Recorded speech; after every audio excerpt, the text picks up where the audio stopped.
Yes, well, the number of women on the list this year went up to almost 200. A number of people below the age of 40, especially in high technology, have joined the list. And you've got some unusual ones in your country.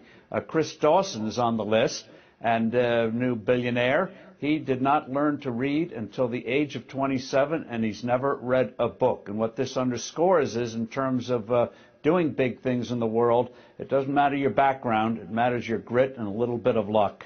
It's hope for us all then. And Steve, you know, the richer you are, the more complex your finances are. So how do you go about actually measuring people's wealth for this?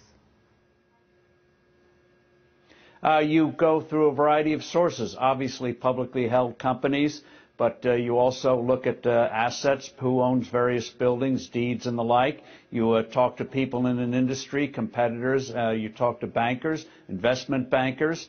So there's no one magic bullet on this. It requires a lot of people around the world constantly digging. And one of the reasons that the number of billionaires went up this year is we discovered a number of new ones, including, in all places, Germany, which now has surpassed Russia in the number of billionaires. They have over 100 billionaires in Germany now. Wow, that in itself is a surprising statistic, but it isn't always people going up on the list, is it? Because some of the geopolitical changes we've seen recently seem to have an impact as well. I'm thinking about the situation in Ukraine, because that's hit some billionaires there hard. Yes, it has, including the president of Ukraine got knocked off the list this year. He's a chocolate maker, and the turmoil in that country has affected not only, obviously, his country, but also his own personal wealth. And so because you make it in 1 year doesn't mean you make it the next. Russia, because of the collapse, almost semi-collapse of the ruble and their declining economy, they took a hit on the number of billionaires this year. India has now surpassed Russia in that category for the first time ever. As I mentioned a little bit earlier, you yourself have played a role in politics as well. You threw your hat into the ring for the Republican presidential nominations, talking back 1996 now, weren't we? But who've got your money on for the Republican nominee come next year? I still haven't been willing to place a bet or an endorsement yet.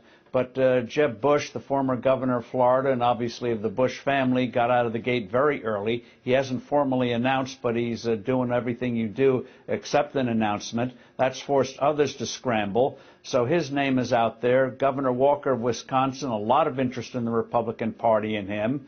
And you hear other names like Huckabee and Dr. Ben Carson and a number of governors. On the Democrat side, while former Secretary of State Hillary Clinton is the formidable front runner, there's a lot of interest in the left wing of the party in Senator Elizabeth Warren of Massachusetts.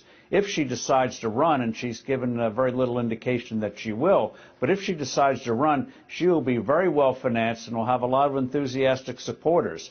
So there are going to be a lot of fireworks in the next 12 to 18 months in our political